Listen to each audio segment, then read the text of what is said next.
Hi everybody, welcome to our latest edition of our Todd Talks. I'm Todd Jersey, and I am, our office is Todd Jersey Architecture, and we are located in Berkeley, California. Some really exciting developments in the state of California regarding ADUs have occurred.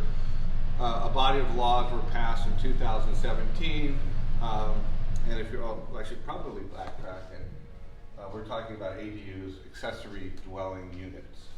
There's a lot online about accessory dwelling units. We're not really going to talk about the great benefits of ADUs. Those are a sort of topic for another conversation. Today we're going to be talking about the codes, the laws that are enabling ADUs to really be built in large numbers now in the state of California. We're just going to start with the initial ADU laws that were passed in 2017. The main initial laws were that no jurisdiction in California can any longer require an additional parking space for an ADU. So before this law, every city in California, as far as I know, if you were going to put an accessory dwelling unit, a granny unit, in your yard, the city required you to have an additional parking space on the site. That was a disqualifier for people like us and most people with small urban residential, fairly small urban residential lots. The other main thing was cities could no longer require separate utility meters, which could add up to about $20,000. So these two things paved the way for my wife and I's personal ADU in Berkeley, because we didn't have space for parking. Now we didn't have to put in parking, and we could avoid the cost of additional meters. So we have an ADU for my mother-in-law in our backyard. It's a wonderful addition to our family. So we, after these laws, we became really sold on ADUs, began to design more of them. We designed a couple more, but the floodgates are now open because, in addition, what wasn't addressed here was that the cities were still constraining the sizes of the ADUs, even though they didn't have to put in parking, they were constraining the sizes. Now, the state has stepped in. Last year, passed a series of laws which went into effect January 1 of this year. So today's topic conversation is really to go over the new laws, and I have a diagram of sort of what's possible now for your yard, for your residential property. So we're going to start with number one. ADUs are allowed in all districts that allow residential uses. So that includes multifamily districts, right? So we have not just single-family residences. These were the old laws. Now, the state has said, well, we should be allowing ADUs in multifamily zones. So now if you have a multifamily project or multifamily zone, you can build not only your multifamily building or have a multifamily building, you can add ADUs to that. The state is requiring the cities to approve ADUs within 60 days. Often cities, especially in busy times, take longer than this. So the state has stepped in and said, we need housing, and we need you, city, to step up your game, get these things approved within 60 days. Really important law, regulation. This is a key one. Jurisdictions must now limit their development standards or their constraints for ADUs to allow for a maximum height of 16 feet. So this is taller than most jurisdictions were saying you could build ADUs. It's very standard in the Bay Area for accessory units, backyard buildings like studios, not even before the accessory dwelling unit, to limit those buildings to 12 feet in height. After 2017, a lot of cities like Oakland and Berkeley brought that up to 14 feet in height. Now the city is saying, realistically, we really need 16 feet of height to make these things work. Why are we constraining the height of these buildings to where we want to incentivize ADUs? So the state stepped in and said, You guys can go over 16 feet by right. By right is important. That means that you, the homeowner, has the right. The city can't tell you no. And the neighbors can't tell you no. By right, says the state of California, if you're an owner, you can build your ADU up to 16 feet high. Rear and setbacks are now only 4 feet. By right, you can build your ADU, let's just go over this diagram, your ADU as close to as 4 feet to the property lines. The city cannot constrain the size of the ADU in any other way. They can't tell you, they can't constrain it with lot coverage or a percentage of covering, the amount the building covers the lot. They can't constrain it with any kind of other setbacks. So now you're able to build tighter to the property line, and you're able to build up to 1,000 square feet by right. If the city allows you to build more than 1,000 square feet, of course you can go above that. But the state comes and said, by right, you homeowner can build up to 1,000 square foot. The 1,000 square foot, by the way, is, and we'll get to this down here, is for a 1-bedroom. Oh, sorry, 2-bedroom. If you're building a 1-bedroom ADU, you can go up to 800 square feet. Okay?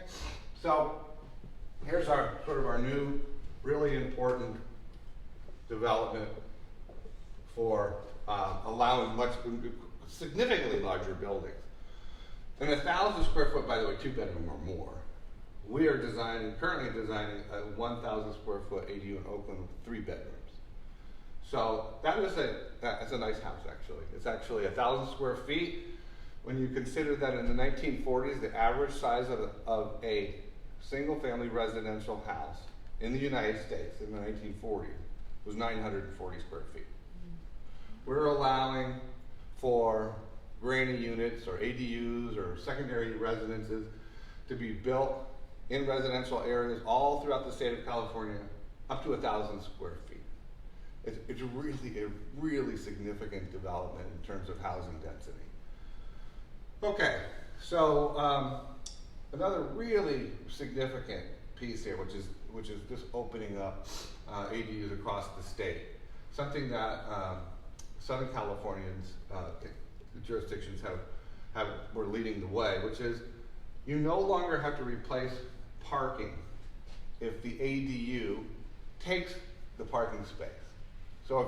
So all jurisdictions require parking spaces on your site if you build a house. So now, and we'll go into this diagram again, here's your house, and here's your former garage. That former garage can now be taken up as an ADU. So that's opened up an enormous possibility for people to do really low budget, smaller ADUs. And also just to not have to we're doing the one currently right now, which is in a former garage, and we're expanding the garage. The client could not have afforded to do that if they had to replace the parking. There are no impact fees levied on ADUs under 750 square feet. Basically, the state is coming in and saying, you can't put in planning fees and school fees and these other kinds of fees that are attached to new residences. So if you're going to build a brand new house on a lot in Berkeley, say, here in Berkeley, the city is going to apply what's called development fees onto your project, not just plan check fees, but school fees, utility fees, road fees, these kind of things, which add up. The state is saying you can't do that for an ADU. Again, the state is coming in and saying, municipalities, we are going to restrict the punishment that you are placing on homeowners to build ADUs. Those are disincentives. We need housing. We are going to pave the way by getting rid of these disincentives for people to put these important, really important buildings on their properties. So number 6, properties with ADUs can no longer require owner occupancy. Again, another way the cities were constraining ADU development, the cities were almost across the board were saying you can put in an ADU, but you have to live there. We sort of really trying to constrain the ADUs becoming rental properties. Now the city is saying we need housing. So again, that's another constraint. I mean, you as a municipality are putting on the development of an ADU. Let the housing be built. The housing must be built. We're going to take away that constraint. By the way, there's sort of I think it's a 5-year moratorium on this. So it is possible the city will go back to allowing cities to require owner occupancy. Highly unlikely. We don't really find this an issue usually with our clients because most of them are doing the ADUs for parents, children, family.